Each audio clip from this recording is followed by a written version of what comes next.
Hello दोस्तों, आज फिर से एक नए वीडियो में आपका स्वागत है। आज हम लोग इस वीडियो में बात करने वाले हैं यूपी बोर्ड क्लास 10 हिंदी के व्याकरण से हमने 20 महत्वपूर्ण एमसीक्यूज लिया है, जो कि यूपी बोर्ड 2023 के लिए बहुत ही इंपॉर्टेंट क्वेश्चन है। यह क्वेश्चन यूपी बोर्ड 2023 क्लास 10 के एग्जामिनेशन में 10 नंबर तक का क्वेश्चन पूछ सकता है। आपको पता होगा कि यूपी बोर्ड क्लास 10 का जो एग्ज़ाम का पैटर्न है वह पहले से चेंज हो चुका है। जो इस बार जो 2023 में 20 एमसीक्यूज पूछेगा, तो वही एमसीक्यूज की इस वीडियो में हम लोग चर्चा करने वाले हैं। तो लास्ट तक वीडियो में बने रहिएगा। चलिए वीडियो को हम लोग स्टार्ट करते हैं। तो देखिए, जो मेरा पहला क्वेश्चन है, पहला क्वेश्चन बोला है कि हास्य रस का स्थायी भाव क्या है। हास्य रस का स्थायी भाव क्या होता है?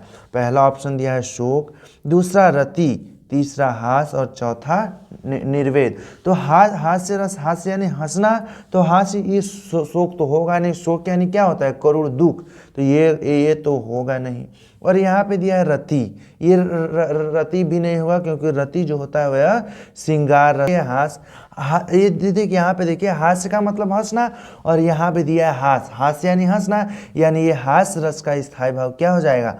हास हो जाएगा। यहाँ पे देख सकते हैं हास दिया है और यहाँ पे हास, इसी से रिलेटेड समझिएगा कि हास रस का स्थायी भाव हास होता है, ये समझिए। अब देखिए मेरा सेकंड क्वेश्चन क्या बोला है। सेकंड बोला है सोहत ओढ़े पीत पट, श्याम सलोने गात, मनो निर्मणि शैल पर आपत प्रयोग प्रभात में कौन सा अलंकार है? पहला दिया है उपमा अलंकार, दूसरा उत्प्रेक्षा, तीसरा रूपक और चौथा श्लेषालंकार। तो अलंकार को पहचानने का एक ट्रिक है, हमने मेरे चैनल पे वीडियो पहले से उपलब्ध है, जा करके देख सकते हैं। तो देखिए यहाँ पे क्या दिया है, यहाँ पे दिया है मनो। तो जब भी किसी भी एग्जाम्पल में मनो, मनहु, जनहु, सब मनहु, जनहु ये सब यदि उपलब्ध हो, तो वह होता है वह उत्प्रेक्षा अलंकार का एग्जाम्पल होता है। एग्जाम्पल में क्या होना चाहिए? मनहु, जनहु और आदि कुछ शब्द होते हैं। यदि वो शब्द इसमें उपलब्ध है तो वह किसका एग्जाम्पल है? वह उत्प्रेक्षा अलंकार का है। तो दो भी क्वेश्चन समझ गए। अब देखते हैं थर्ड वाला क्वेश्चन मेरा। अब देखते हैं मेरा थर्ड क्वेश्चन क्या बोल रहा है। थर्ड बोला है कि दशानन में कौन सा समास है? पहला ऑप्शन दिया है बहुव्रीहि, दूसरा द्विगु और तीसरा कर्मधारय और चौथा द्वंद्व समास। तो दशानन का मतलब क्या होता है? देखिए दशानन क्या, यानी जिसके 10 आनन यानी 10 स्वर वाला। 10 स्वर किसका था? 10 स्वर रावण का था। तो ये बताइए कि जब भी दो शब्द मिलकर किसी तीसरे की ओर कौन सा समास बोलता है? तो जब दो शब्द मिलकर किसी तीसरे शब्द की ओर जो प्रधान बनाता है वह होता है बहुव्रीहि समास। तो ये इसका यदि हम समास विग्रह करें दशानन का, तो क्या हो जाएगा? 10 आनन है जिसके अर्थात कौन? रावण। तो जब भी दो शब्द मिलकर के किसी तीसरे शब्द की ओर अंकित करें तो वह कौन सा समास होता है? वह बहुव्रीहि समास होता है, यानी इसका राइट आंसर बहुव्रीहि समास हो जाएगा। अब देखिए क्या है, अग्नि का पर्यायवाची क्या होगा? अग्नि इस शब्द का पर्यायवाची क्या होगा? पहला दिया है पंकज, दूसरा अनल, तीसरा तिमिर और चौथा कोई नहीं। तो ये बताइए पंकज जो पर्यायवाची किसका पर्यायवाची है? पंकज जो पर्यायवाची है वह कमल का पर्यायवाची है, यानी यह तो इसका राइट आंसर नहीं होगा, क्योंकि हमें किसके पूछा है? किसका हमें पूछा है? अग्नि का। तो हमें ये तो किसका है? कमल का हुआ। अब देखिए ये जो होता है अनल, जो होता है अनल होता है अग्नि का पर्यायवाची। अग्नि का पर्यायवाची अनल, ये समझ गए कि इसका राइट आंसर सेकंड हो जाएगा। अब दिया थर्ड तिमिर किसका पर्यायवाची होता है? तिमिर जो पर्यायवाची होता है वह होता है अंधकार का। तिमिर किसका पर्यायवाची होता है? अंधकार का पर्यायवाची होता है। तो इसका राइट आंसर सेकंड हो गया। अब देखते हैं फिफ्थ बोला है नेत्र का तद्भव शब्द क्या है? नृत्य का तद्भव शब्द कौन सा है? पहला दिया है नाच, दूसरा दिया है नाक, तीसरा नेह और चौथा नखत। तो नृत्य से आप समझते क्या है? नृत्य यानी नाचना, तो यानी इसका राइट आंसर हो जाएगा नृत्य से रिलेटेड क्या समझेंगे? नृत्य से रिलेटेड समझेंगे नाच, यानी इसका राइट आंसर फर्स्ट हो जाएगा।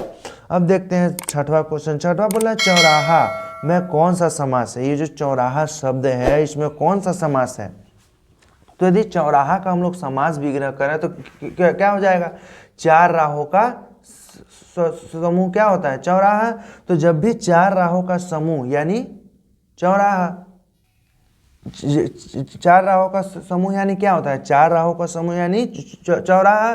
तो देखते हैं, जब भी किसी भी शब्द में समास यदि पूछे तो आपको देखना होगा कि यदि किसी समूह या फिर संख्यावाची की बात की गई हो तो वह होता है, वह कौन सा समास होता है? वह द्विगु समास होता है। तो इसमें जो चौराहा शब्द है उसमें क्या है? चार राहों का समूह, इसमें संख्यावाची क्या है? चार है, और एक समूह तो दिया ही है। तो जब भी शब्द में संख्यावाची के साथ साथ समूह की बात की गई हो तो वह द्विगु समास होता है, यानी इसका राइट आंसर फर्स्ट हो जाएगा। अब देखते हैं सेकंड वाला। सेकंड क्या बोल रहा है? सेकंड बोला है कि फलियों शब्द का वचन एवं विभक्ति क्या होगा? ये थोड़ा सा मिस्टेक हो गया है, इसको क्या पढ़ेंगे हम लोग? इसे पढ़ेंगे फलियों। फलियों शब्द का वचन एवं विभक्ति क्या है?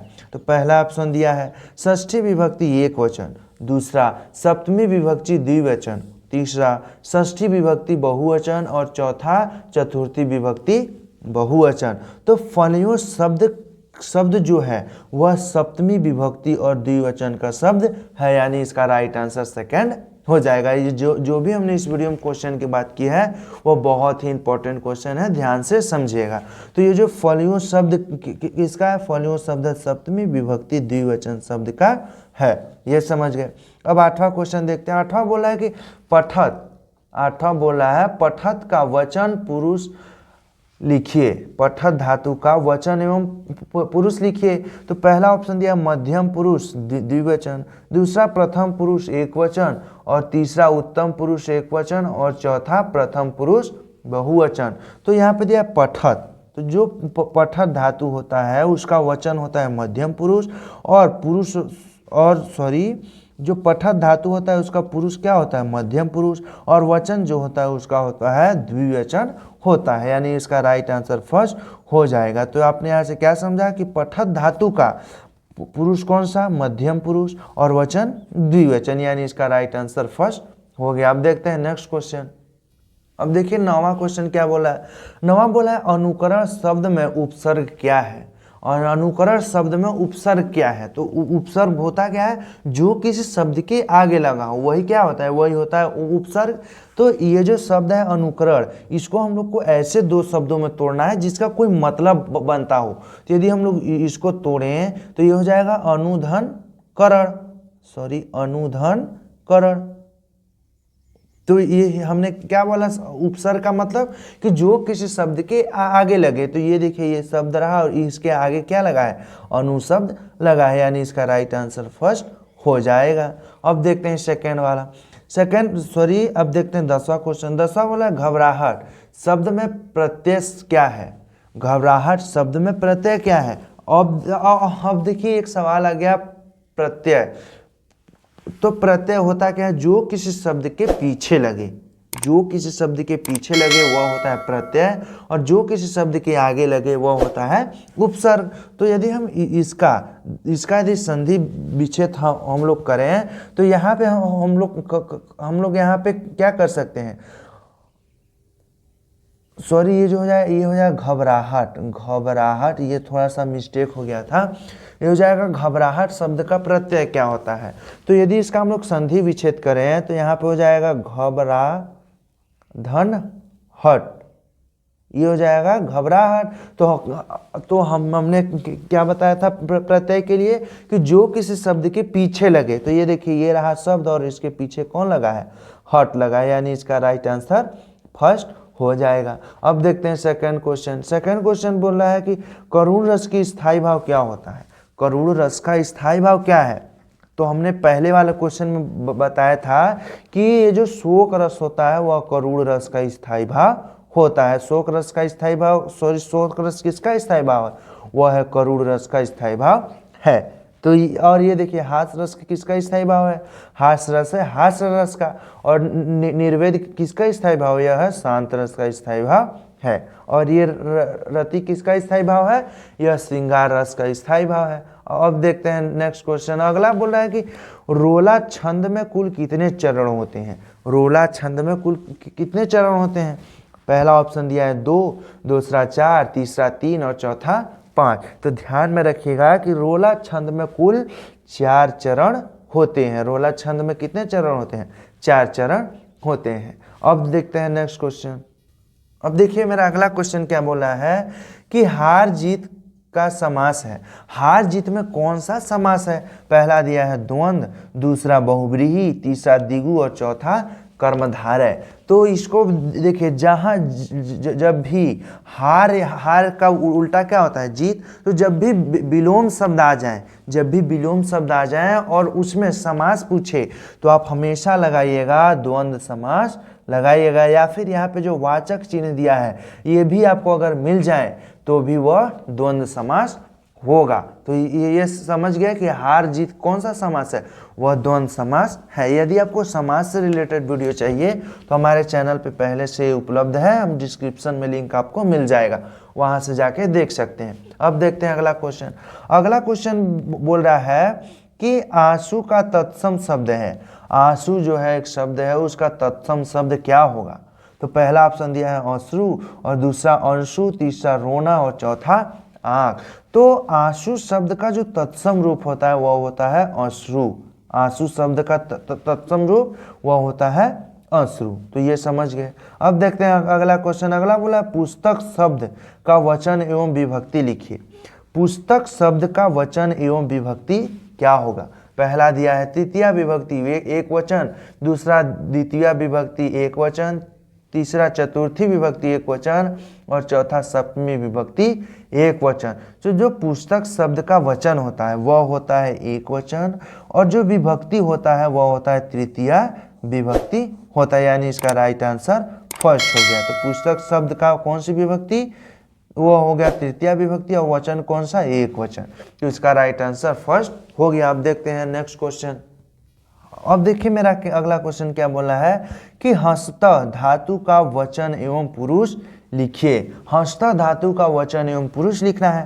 पहला ऑप्शन दिया है प्रथम पुरुष एक वचन, दूसरा प्रथम पुरुष द्विवचन, तीसरा मध्यम पुरुष एक वचन और चौथा उत्तम पुरुष एक वचन। तो जो इसका देखिए हंसता जो धातु है वह उसका पुरुष कौन सा है? उसका पुरुष है प्रथम पुरुष, और वचन कौन सा है? वचन है एक वचन, यानी कि हंसता धातु का वचन और पुरुष क्या हो गया? वचन हो गया एक वचन और पुरुष प्रथम पुरुष हो गया। तो इसका राइट आंसर फर्स्ट हो गया। अब यहाँ पे देखिए अपवाद में कौन सा उपसर्ग शब्द है? ये जो अपवाद शब्द आपको यहाँ पे मिलेगा उसका उपसर्ग क्या है? तो हमने बताया क्या था, जो किसी शब्द के आगे लगे वह कहलाता है उपसर्ग। तो यदि हम लोग इसका संधि विच्छेद करें तो यह क्या हो जाएगा? अपधन वाद, यही तो हो जाएगा अपवाद। तो जो किसी शब्द के पीछे जो किसी शब्द के आगे कौन सा लगा है? अप, तो यानी इसका राइट आंसर फर्स्ट हो जाएगा। तो इससे जब भी किसी उपसर्ग और प्रत्यय की बात की गई हो तो पहले आप उसका संधि विच्छेद करेंगे, और ये फिर यदि उपसर्ग पूछा हो तो जो किसी शब्द के आगे लगा हो, यदि प्रत्यय पूछा हो तो जो किसी शब्द के पीछे लगा हो वही प्रत्यय कहलाता है। तो इस वीडियो में जो हमने क्लास 10th हिंदी व्याकरण से हमने इंपॉर्टेंट क्वेश्चन MCQ क्वेश्चन जाना, आपको अच्छे से समझ में आ गया होगा। वीडियो अच्छा लगा हो तो वीडियो को लाइक और चैनल को सब्सक्राइब जरूर कीजिए और अपने दोस्तों के साथ शेयर करना ना भूलिए। तो फिर मिलते हैं इसी तरह के नए वीडियो में, तब तक के लिए धन्यवाद।